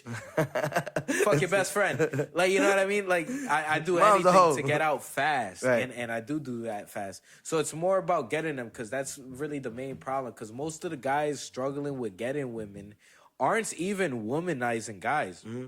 They're not even guys who like a bunch of women. They're like, I just want to find the one that I love forever and be with her. It's like that's like if he's going out there saying that to himself every time he's looking for another one. Like, I need to find another one that I can love, that I can be with. All right, I bring need it to in, find guys. another one. I love you Bring all. it in, guys. That's Momo. 1, 2, 3, That's Momo. romance. That's Momo. I love you all. I need you. We're here together. We're here as a team. Yo, but didn't you have some crazy jobs when you were over there, though? You got paid to do some crazy shit when you were over there. Are you traveling? You've done some crazy. You done something strange for some change. I've done some shit. What's the strangest thing you ever done for some change? Strangers, I don't know. There's a couple. Something strange. I gotta have like a song in the back of something strange, some change. Just the craziest thing I told you, but the Honduran guy, the gay guy. Okay, what happened with that guy? Shit. Go ahead. Nah, he asked me. I asked him. I said, "Yo, how much a room costs?" Because I went to Honduras the year before that, and then he was like, "Oh, it costs, let's say, 100." I don't remember the price. I was like, "Damn," because the prices went up since the last time. Yeah. And then he said, I was like, "Damn, that's too much." He was like, "How much were you looking to pay?" And I was like, "I don't fucking know, just less than that." Yeah. He was like, "Well, what are you willing to do for less?" And I was like, and at that point, I'm still like naive. I'm still stupid. I'm like, what am I willing to? I don't know, nigga. You tell me. Yeah. Like, it sounds like you have a proposition. And then he was like, That's a certain negotiation. yeah, he was like, well, I mean, what are you willing to do? I was like, stop being a bitch. He looked at you and said, Yeah, just Zoolander. Just tell me what's up. Just tell me what's up. And he said, well, get a video of you jerking off. And I was like, Then I thought about it. I was like, I'll get back to you on that. Because at my point, knee-jerk reaction, you already know. Yeah. Fact. I was just like, nah, I'm not doing that. Like, that's what I was thinking about. I was like, I need the place to stay. He gave me a good, proposition. It was more than just that, but that's just to be light. He was like, give me a place to stay. There was more stuff that came to it. And then, I asked some people, I was around a little community, and I was like, yo, what'd you do? I was like, yo, would you send a picture? He said, fucks yeah, motherfucker. He said, you need me to do it? Give me your phone. And I remember the dude too. Yeah. Happy boy. And then I was like, oh shit, I gotta do this now. Yeah. So I sent him a video of me jerking off. And then I was there a couple weeks. How many days? I was there a couple weeks after and shit. Awkward as fuck. Yeah, how many days you stay there? Maybe 2 weeks, 3 weeks. That's fucking awesome. Yeah, I was chilling. Let's do it. I was like, Let's do it. I'm at least a couple hundred up on OnlyFans. I'm sending them videos every time. Every time I'm in the country. I was like, people pay $15 for subscription. I was like, In a hotel room. yeah. You changed the game on me. But to be honest, shout out gay people, man. Yo. They've helped me out so much in my journeys. No bullshit. Without gay people, I probably wouldn't be standing here. I wish I could be gay. Yeah. I just don't have it in me. We can start today. I'm not man enough. We can start. Not man enough to fuck another nigga in the ass. That's a manly thing to do. For real, pulling your dreads. You're like, ugh. Patting your face. I wish I could look at that and be like, damn, this nigga's delicious. Because it would just it would be like I'm in a buffet, but I can only eat half of it. If I'm gay, I could be also gay, bisexual. I could be like, damn, I could eat the whole buffet. But I'm not. So it's just like, shit. I just don't got it in me. It's just hard to look at you in the eyes and be like, you fucking sexy motherfucker, come over here. Yeah, man. It's hard. Gay guys like me. I think I got the right swag. I mean, because I'm like a man's man. I mean, since you were young, they used to try to grab your BB. Remember that? Yeah, I regret not letting him. Momo out here, we had a party, and Momo out here, the girls was like, hey, Mama, show your dick, show your dick. And once, you know. Why did they do that? I think it was like someone said you had a big dick, so everybody was just like, let's see it, let's see it. And then all of us just started going around. I guess all of us wanted to see it secretly, I guess. So he pulled it out, and the gay guy said, ooh. He said, I'm sorry, I just couldn't help myself. No, that's really what he said. He was like, sorry. I was like, whoa, bro. But I couldn't even be mad because it was just like, wow, man. I can understand because that was animalistic what he did. He was like I respected the fact that he let his prehistoric impulses just... That's it. Yo, you've been through some pretty gay experiences, my friend. Hey, but as long as you do it for some change, it ain't strange. You know what I mean? No, but, I mean, even if you don't, as long as you get your rocks off. Hey, whatever makes your booty clap, right? It's just, man, there was some shit. Jay-Z. What Jay-Z say? Who you fuck don't make me come. Okay. Like, I used to be real homophobic until about 2011, 2012. And the only reason I remember is because it was around the New Year's of that year. That was when I got my second revelation. My first one was on the same year. So let's say 2011, 2012, around that time. And I had an uncle, and we was talking and shit. And we became, like, cool. And then my mom would always be like, oh, you know, he's gay. And I thought she was fucking around. Oh, your uncle or you? No, she would talk to me and she'd be like, he's gay. And I would be like, yeah, ha. But he was like a man's man. Yeah. Like, he looked like a motherfucker whose hands have more oil than cum. Yeah. You know what I mean? So I was just like, no way he's gay. Yeah. I was like, whatever. And then one day we're just chilling on the back porch and shit. And then, you know, he's rocking in his chair and shit. And he was like, yeah, so I was, you know, some dude was fucking me in the ass and blah, blah, blah. And I was just... I was like, you know, and then he kept saying, he was like, yeah, this guy did this and that, and talking about his sexual experiences.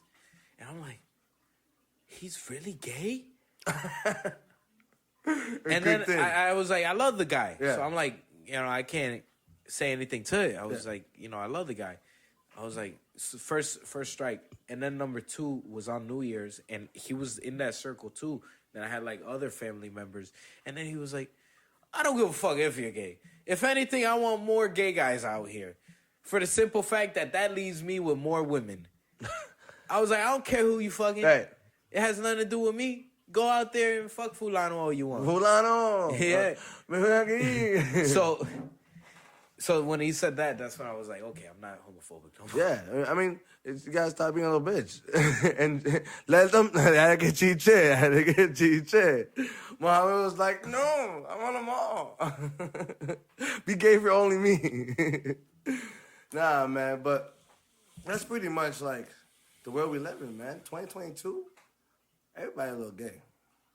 Pretty much. A little bit. I mean, I like it, but I mean, it's kind of interesting. Like, you know what I said the other day, which makes me wonder. I said it, I think yesterday actually.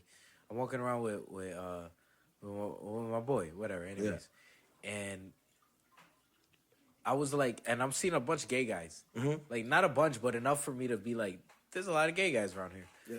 And I was like, I wonder if this was always the case, or it's just became more socially acceptable, so like people are just opening up more, or is it increasing? I really don't know. Yeah, I have no idea, and I wondered, but at the end of the day, I just like people to be who the fuck they are. Yeah, be your authentic self. You know what I mean? That's why I respect your comedy, what you're bringing now. You know, because it's me. Because exactly, you're not going up there trying to be Fulano. Like, you're going up there being Kariem. Yeah, when I say things, it's 100% genuinely myself. Like, I'm not gonna say some shit that I don't believe in, no matter how much. Because it took me. That's why in the last, I want to say 6 months, year, it took me a long time to be true to myself to the point where I'm gonna say whatever the fuck's on my mind. I'm gonna say how I feel. I'm gonna say how I feel about it. It may deny me opportunities. It may close a lot of doors for me. But I know the people who are gonna stick around are actually there for me, and there's some real genuine people, and they can understand that they may not agree with everything I say, but you still gotta respect the fact that I'm saying exactly what I believe in. Exactly. And that's what really, I think is being not only a real man, a real person. You say what the fuck's on your mind, and you don't be no fucking slave shit. That's the biggest problem with this COVID shit. Maybe not the COVID itself, but just the fact that nobody's allowed to speak in a difference of opinion besides the opinion of what they tell us to think. Yeah. And it's like, the fuck that. One of my first poems, I think it might have been my first poem, was talking about what y'all fake caring about today. And basically talking about your cares are dictated about other people. To be honest, man, I'm going to keep it real. Keep it funky. If a bunch of motherfuckers die in Germany, I'm probably not going to cry. Yeah. I'm not going to be like, oh my God, pray for Germany. Because I don't give a fuck about them.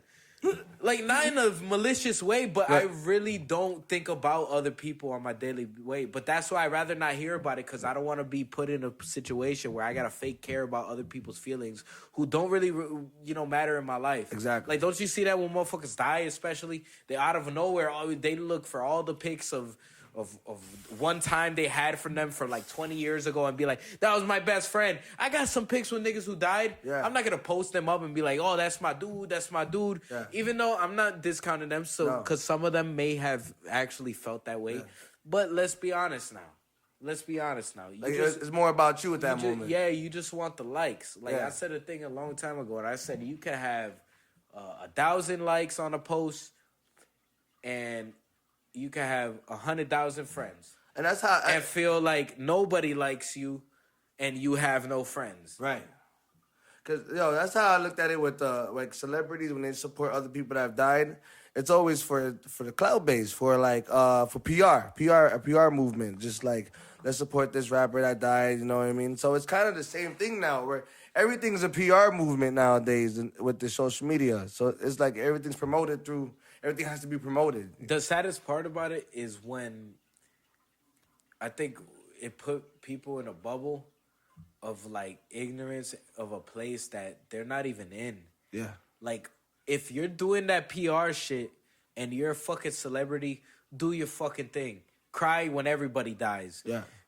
You're actually doing it for a purpose. Yeah. So when motherfuckers do it out here or anywhere and they're doing it on such a low level, it's like you really have no fucking reason to be doing that shit. You're just doing it. Like, if you have an Instagram and you're just posting pictures and you just want to see people, this how dope my life is, Facebook, all of that shit. You're doing it for no reason. You're not trying to monetize it. It has no benefit and to increase in your family or what you're doing for yourself as a person. So what's the point in wanting sympathy or empathy from people who don't give a fuck about you at the end of the day? It's fake likes, fake cares. It's just like, oh, this is how I feel. Yeah. We're like, oh, well, people are gonna give me clout and be like, it's your life. Is your life really that boring? Are you really that tired of the Matrix that you got to put that shit out there so it excites the Matrix in your system? It's still the same thing that you're gonna do. You're still gonna wake up in the morning. You're still gonna go to the normal job. You're still gonna fucking live a normal life. Exactly. And you have no expectations on where you want to go in life. It's kind of sickening too. Like, it's kind of cringy. Like, how you gonna try to basically? You probably don't even half of these dudes just probably just get it for clout. So they put it up and they don't even know the dude from the hole in the wall like that. It's not even a relationship. But it's same time, man. That's just where we are at right now. Like, a lot of people want society to think they're a good person, but really they're a piece of shit. Yeah, and there's nothing wrong with being a piece of shit. Just be the piece of shit. Just be authentic. Be you. That's what I say. Don't be a bitch. Like, I may be a piece of shit, but it's like, at least I own. I'm a piece of shit with a good heart. That's what I always say. You know who's a shady person to fuck with? Somebody who doesn't admit any of the wrongdoings they did. Right. Like me, that's why I'm open. That's why I'm so vocal. I'm like vulnerable to the point where I'm exposing everything about myself because I'm a flawed person. Yeah. Like, without a shadow, without we ain't perfect. And it's just a lot of people want to be like, they want that facade, they want that fake image of how fake how real they are, and it's like, No, real is showing yourself where you're vulnerable, where you're weak at. Like nobody's perfect. Yeah. Like, and it's just sad because I think everybody wanna put out their perfectness. That's why every once in a while, like when I was on Facebook heavy, I would put out there like nigga, like shit's not all peachy clean. Like motherfuckers, especially me, because I've been doing the traveling thing. Yeah. It's not fun all the time. Yeah. I fucking probably got gray hairs now. Like I'm fucking aging. Like the bags under my eyes are getting deeper. Like I have problems sleeping. I fucking almost killed myself. Yeah. And I'm fucking over here chilling like it's nothing. Yeah. It's not fucking all roses and all and glitter. roses and butterflies. But then we always want what's more. And J. Cole, you're never gonna be happy till you love yours. Yep. And it's true because like you may be like the single girls. Maybe looking at the taken girls like, damn, I would love that. And then the taken girl might be like, damn, I would love to be in the club being a hoe. But then once they get there, that's when it becomes a different story. Like, but then there is a more correct side because there's a complacency that's okay, a comfort, I want to say, in being in a home. And then there's the life of being outside and being adventurous. So like me, my life is dope. I do dope shit. Yeah. But there's some times where I'm like, the cost to the dope shit, right? Yeah, Kinda. I'm like, yo, this shit is not fun. For everything that's beautiful, there's a road of struggle, right? Because at the end of the day, I'm chasing a high. Yeah. I'm still on some young shit, like chasing my high. You have the right. Yeah, you have the right now. You're not that young. I mean, not that old. You're young enough to like, nigga, fulfill all these fucking adventurous desires. You know what I mean? Yeah. Which is the reason that I still go through, because there came a point where I thought I was getting old. Yeah. But then again, a lot of that I think came from comparing myself to other people. That's why I got off the social media for a long time. Yeah. That's why I just got back on. Yeah. And I had because I'm looking at Z. Yeah. Like he's doing the podcast shit. Yeah. He's going to work, doing his thing. He got a family, got his daughter, he got all this stuff. Yeah. And then you're probably looking at me like, damn, like I would love to be in fucking the middle of nowhere, fucking El Salvador. Yeah. Like, you know what I mean? So it's just like kind of like a trade-off. So it's just a weird situation. That's cool. That's what makes us colliding fun. You know what I mean? Because when we get to reunite, it's like we got so many things to share that are in different like parallel universe. You know what I mean? You're traveling through time, and I'm over here with this family and kid and working and doing all this different shit. So it's cool, bro. You know what I mean?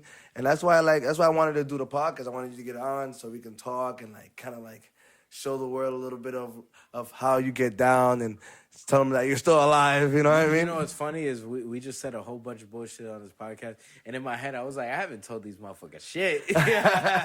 Well, that's how I feel. Well, this is the first episode. We don't want to give them too much. You know what I mean? Yeah, that's a good point. When you come around again, we're gonna talk about it. You know, whatever, some more, and give them more shit. But for now, I think we got a lot. You know what I mean? Well, to be honest, like what I would like is for people, because my biggest thing and my best thing I would say has been people asking me questions. Because when they ask me questions on like specific ins and outs of my life or what do I think about certain things, that's when I, excel as a person, you could say. Because if you just talk to me, be like, yeah, it's cool and all. Don't get me wrong. Yeah. But you can't really get in and out. Like if somebody asks me a question, how the fuck do you travel? Yeah. How the fuck do you make this money? How do you maintain yourself throughout this different thing? Yeah. That's a whole topic that we haven't even talked about a little bit. Yeah. But when I hear certain questions like that, I can explain what I actually do in order to do what I do. The breakdown. Yeah, which I think is very important and it's very hard, and a lot of people don't understand. Nigga, sometimes I don't understand. How you fucking stretched out? I'm like, how the $2 in the last week? How the fuck am I doing this shit? And luckily, I mean, I gotta say, Cap, push that camera forward towards Momo. Go ahead, keep going. I gotta say shout out to a lot of people. Momo. Because I wouldn't be able to do what I do if it wasn't for a lot of people supporting me. Yeah.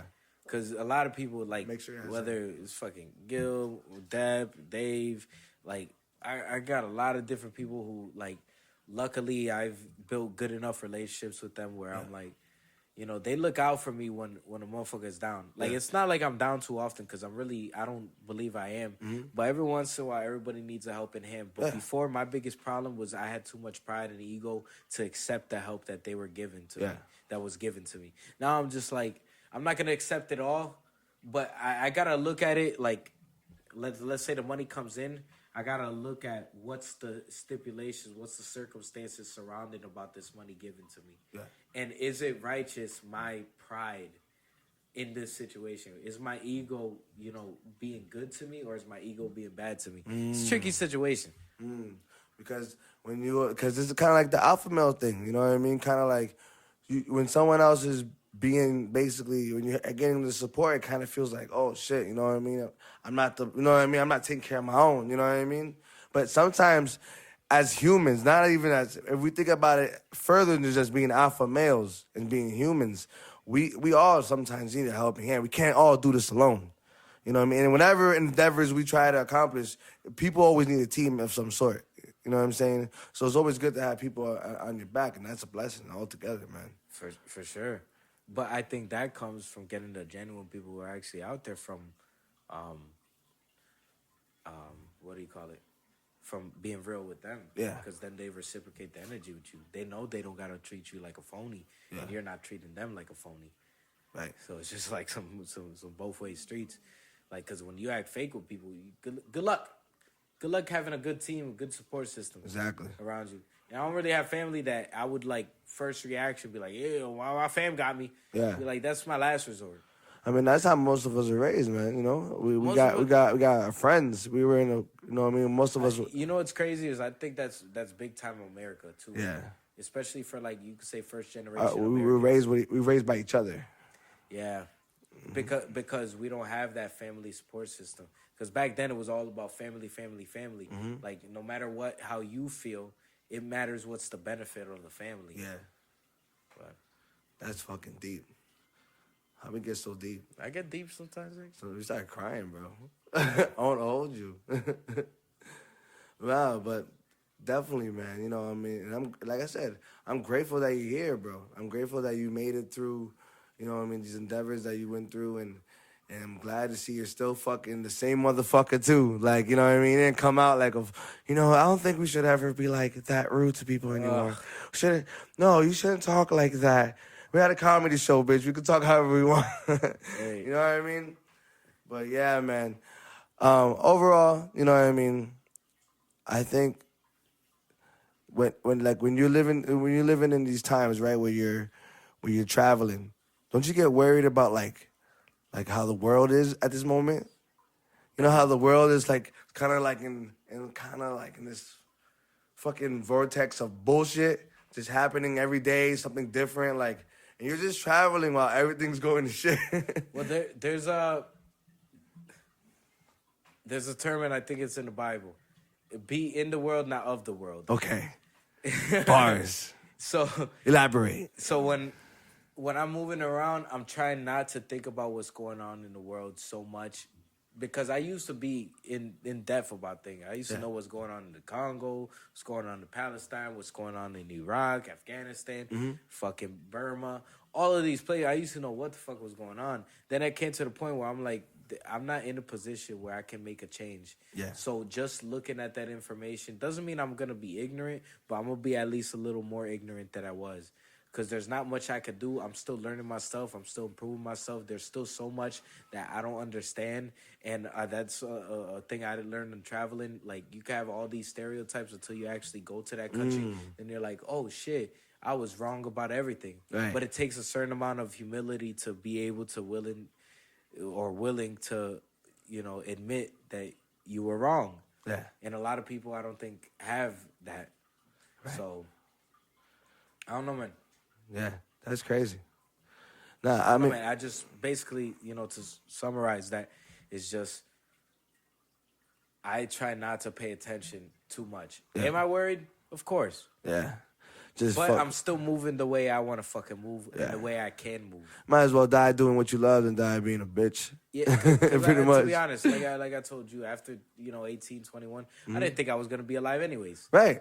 It's a blessing to get past it. You're right. And I'm like, I'm doing things I never even thought of. A couple years ago, I was in Mexico City and I was fucking crying on a balcony of like the 5th floor of an apartment building over there. I was like, oh my God, I can't believe I made it anywhere. Like, you know what I mean? Like my standards were so low. At the end of the day, those are like cousins. It's right there. That's crazy. And it was just a humbling feeling. So what was more challenging? Was it because didn't you take a road trip to LA? What, to Tijuana? Tijuana? Yeah. So where did you come from to go to I went Tijuana? from here From here. to all the way to Tijuana. That means you passed LA and then went to Tijuana, right? No, I didn't pass LA. I passed Las Vegas. Las Vegas. So, like, how was that time? Like how? To like, be honest, break down. I don't got the actual details. Yeah. But I think it was like 8 days or something. 8 days? Something like that. It's not bad. It doesn't sound. I mean, it does sound terrible for driving, but 8 days to get across the country. Yeah, the car broke down twice. Really? Yeah. Overrunning it or something? Nah, it had some issues. It just I got green You lights. take a lot of risks, Momo. I got green lights from a couple different mechanics, but obviously they were wrong. And, but then again, we were running into the floor. Yeah. And it broke down twice. Once in Tennessee. Yeah. In Nashville, Tennessee. You know, whatever. Fast forward. At the end of the day, by the time I got to Tijuana, I had $60 in my pocket.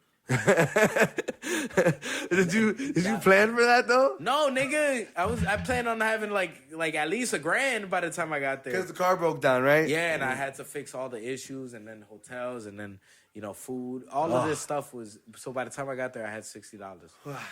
And then I made it. Yeah. I made it out of my situation. I got some fucked up stories about what happened in my very beginning time in Tijuana. Yeah. That it's fucked up. Like what happened? Let me tell you this story. Okay. Just because, I don't know. This story actually fucked me up. And it sounds like some shit that you probably be like, pussy. But like me, I'm just like, it really fucked me up. Tell me, what time is it? 5:56. 5. You gonna take Janai to karate? Go. Take karate. Starts at 6:15. Huh? Starts at 6:15. What time is it? 5:56. Doesn't it supposed to be 6? Starts at 6:15. Alright, G. Okay, go ahead. My first week in Tijuana, Yeah. it was good. It was whatever. And then it got to the point where I managed to, scavenger up some money. Whatever. I'll skip that detail. We went to a party. It was me and my boy DeMargo, and it was His name is DeMargo? Yeah, I met him over there. Like, long story short, whatever. I met him over there. Yeah. We went out to a party in a town nearby. It was like 20, 25 minutes. And then we're having a good time. I'm drunk. And we're in a club, and this is like kind of like a reggaeton type club. Okay. Right, so my vibe, even though these Mexican girls can't dance for shit. Oh. That's fucking terrible, nigga. At all. It's like they have How no did it go? How hips. did it go? I only had like one girl, who knew how to dance. I was like, oh, goddamn, she fucking know. Like grinding dance or like? Yeah, reggaeton. Perreo. How did they know how to dance? They just side to side? They didn't know. They just thought it was about putting your ass back and, moving. They didn't Just know about moving. the artistry of it. You know what I mean? Okay. So, I had like a long sleeve shirt that was red. Yeah. And it was a little longer. It was a little bigger than it was supposed to be. Mm-hmm. And then a girl turned around and she just automatically went in my pants and started pulling on my dick. And I was like, in seconds, and mind you, I'm shit-face faded. Yeah. And I was like, what the fuck? I was like, what the fuck is going on? So then she got my dick hard. She had a pink, like, dress on. Yeah. Like a little pink short dress on. She turned around. Yeah. And she put my dick in her. Like, she on grabbed the it. dance floor, nigga. I was Baila, arms reach a length. I could have dapped up the DJ. That's how close I was. But the club was packed. So she was going like that. And in my head, I was like, this goofy bitch. What the fuck is this? She wasn't ugly neither. So basically, I'm in her. Yeah. And I'm like, no. And I'm stressing. And then I started thinking, I was like, I can't push her off. Because if I push her off, how does that look? My dick swinging all over the place. And You know what I mean? She could easily turn around and point at me. Like if I pushed her off like that, boom. Yeah. She could turn around and be like, "Oh, asqueroso, él me estaba violando," and I'm just like, "Yo." Oh. So I was thinking this bitch might frame me for rape if I push her off. Cause think about it, she's not gonna be comfortable with me denying her like that. Right. And obviously I was drunk, so I was just trying to figure That's out. the power of a woman, bro. Yeah, nigga, I know. That is scary. I am scared nigga, now. But peep this. How did a good moment turn into a scary moment? This is how much they disregard my fucking person as a man, my struggles. I started saying this to a couple different women about what happened to me. And then they're like, "Oh, bendito, pobrecito, blah, blah, blah," saying all this shit. Oh, she did this and that to you. And I'm just like, wow. Right. Nigga, I was traumatized for months. Then she wins, she's dancing, we're doing the whole reggaeton thing. And then me, all I'm thinking about the whole time is, how the fuck am I gonna get out of this? How did you get out of it? What? Nigga, I had to finish my job. Uh-huh. And then her friend hugged her immediately when I finished. And then, yeah, and think about this. Not only the fact that I just, did that, she could have had the disease. Yeah. She could have been pregnant. Yeah. I gotta think about these things. She could have said he raped me.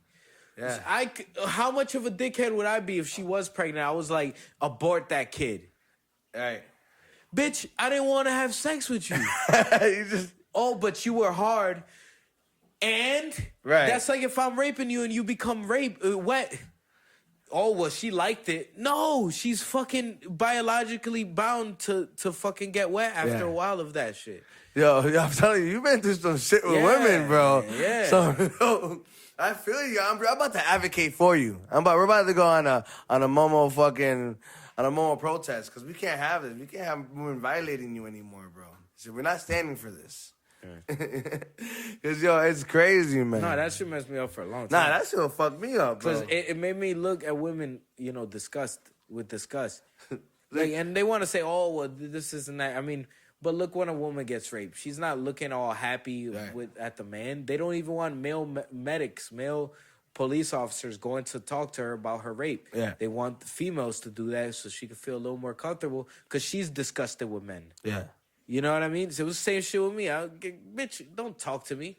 Yeah. Like, get the fuck out of here, bitch. You gonna rape me too? Like, you know what I mean? Like, it might not seem like rape. Don't touch me. It might not seem like it's rape. Yeah. It's like, at the end of the day, it's still a thing. Nah, it's still, it's just because they see it as us having pleasure. So it's like, oh, nigga, but the bitch fucks you. What you mean? But you nutted.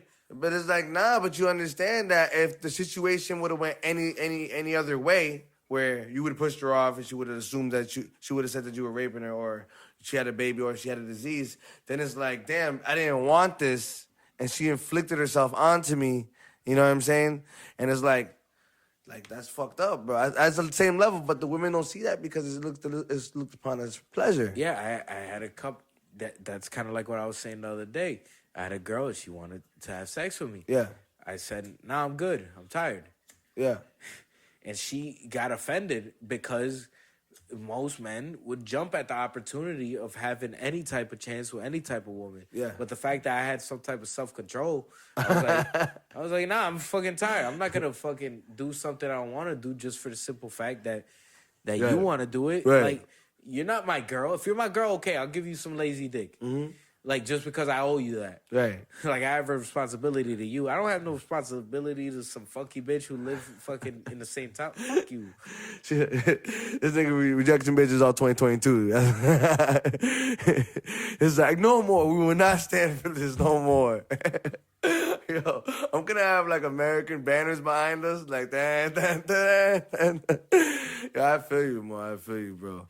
But you know what I mean? At the end of the day, let's hope we can get through this. You know what I mean? Let's hope that we can find a middle ground with women and hope that, we can one day understand each other and grow. You know what I mean? I would say, I've been saying this a lot. I would say that women don't understand men and men understand women. Yeah. But the only reason is because men are the hunters, so we got to be out there to try to get the woman. Yeah. And women just kind of got to be there. Just there. Yeah. To- Like just- after a while, it's like that's when it becomes a more of an understanding. Yeah. But a lot of people don't understand like the simple fact that the urge to want more. Mm-hmm. They don't understand it. Yeah. They be like, I don't get it because I'm good with just one dick. And we be like, yeah, but we're not the same. Stop trying to view it with me colored glasses. Because when a girl goes hunting, there's more. Everything has to be emotional tied. So you But have they to don't. go. It's not even hunting. They just put themselves in a situation where somebody will hunt them. Yeah. They make themselves prey to be hunted. Yeah, exactly. They step on the jungle. So they go on the dates and they go on the little twirl around the block with the little fucking swan and shit. They go eat. They go to movies. It's like with niggas, it's just like we just want pussy and go home. Like we don't want nothing else. Like so, we're waiting for the time period to get you to understand that we're here. This is what we want. It's not over here. It's not like when a woman cheats, is more invested into getting to know the person. When a man cheats, we're just trying to get our nut and go home. Like once I come to my senses, I'm coming back home. Right. Imagine there's like a strip club or I don't know what to call it in English. A zona rosa, red light district. Yeah, Like imagine that, but just straight men's.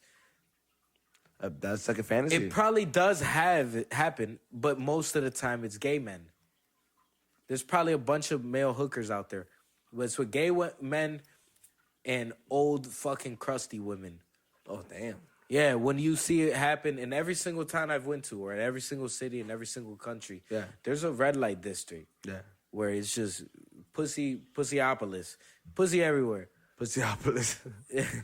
Like that's the whole motive behind it. Yeah. I was like, imagine you're not gonna see that with a bunch. I'm sure there's like one or two, but it's not the norm to see a bunch of male prostitutes out there. Because at the end of the day, it's like women aren't out there, trying to beg a motherfucker for dick. Right. You got fat bitches out here with the arrogance of models.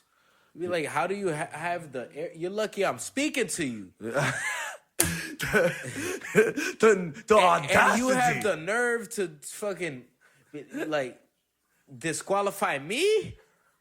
You're lucky I even fucking wanted to talk to you. I was just trying to practice my game. Literally, I just came over here just to try out some new material, and you're acting like you're a star. You know what I mean? Yeah. But it's like arrogance. It's entitlement. Because even that fat bitch got like 5 motherfuckers on them. Yeah, their DMs. Social media, bro. But social media, bro. It's not even just that because before it was you could have scored a fat bitch without being arrogant. Bro, that's one thing I learned in Tijuana actually, because there's a lot of Americans who go there every day. Yeah. And they go and they try to find themselves a Mexican girl. It's like a weird culture over there. But basically, I've seen a lot of sugar babies who they have sugar daddies from the U.S. and the sugar babies, they ain't even all that. They like fucking maybe an adjustable 6 or 7. Okay. They fucking average bitches. Okay. But these men are so desperate and so like hell bent on not fucking with those girls from the U.S., the California bitches, that they're willing to take a 7 and become a sugar daddy to a 7. God damn. So it distorted, I think, a lot of women and a lot of men's perception on what's going on. Because on one end, it's like the woman's not all that. Yeah. She's getting these guys. And the guys ain't even bad looking. They got money. They got everything. They're young, too. So they gas themselves up. They must be like, damn, I thought I was just average. I must be a bad bitch. But it's like, no, you're not just a bad bitch. You're just cheaper than a bad bitch. Yeah. You're like. Because when you get a dime, that's when it costs you some bread. You're a $2 bar. Yeah. You know what I mean? Right. That's when you gotta have some bread to get it. We're just trying to get it right now. Like remember when we used to drink that not jungle juice, that little those fucking juices, those bum juice. You just some cheap bum juice, baby. We just trying to get it. We just trying to get our fix. You the $5 Nick in the block. So that messes you up, and then the guys sometimes, even if you're a whore, and I've seen this also in Tijuana, they still put too much respect on the women, and I don't mean like respect women, of course. Yeah. But when I say respect, I mean they respect her in the sense of fear. Yeah. Like they have fear of approaching her, even though she's selling her pussy. Yeah. It's like she's there for you to approach her, and you're still scared to approach her to get some pussy, even though that's her job. Yeah. You know what I mean? That's like me being scared to go to the cashier who's gonna cash out my fish and chips. Yeah. When that's what they do. Right, that's your job. Yeah, but sometimes it's just putting them so much on a pedestal. You can't, like... They be like, nah, man, that's a queen. Like, I ain't gonna... Yeah. But a lot of that comes from, being raised by your mom. Mama, yeah. And your mom fagging you up. Yeah. And wanted you to fucking love them the way they love you. Be their slave, cook around the house, clean, and then still love them. Get beat the fuck up, still love them. You know what I mean? Nah, it's just basically, it teaches you how to like I said, love them the way they love us. Yeah. Instead of loving yourself. Ring no nyao. You're like, you're so cute. Ring mom. Yeah. Well, yeah, man. I think my shit is dying over there, right? It still says low battery. Yes, sir. All right, man. So let's wrap this up. I think we got a lot of material for now. I think we got a lot of stories out right now. Damn, nigga, mad time. Yeah, that's what I'm saying. It's an hour and hour 45, hour 35 around there. Mm-hmm. All right, man. It's been another episode of A Whole Lot of Real. I'm here with Kareem. You know how we do this shit, man. Subscribe. You got any you got any dates that you're gonna talk about? No dates or nothing. I got nothing. I know he just be out there. He be out there doing his thing. Be out there. So just make sure you catch it. If you don't, then you know how it is. We out here. Check it out.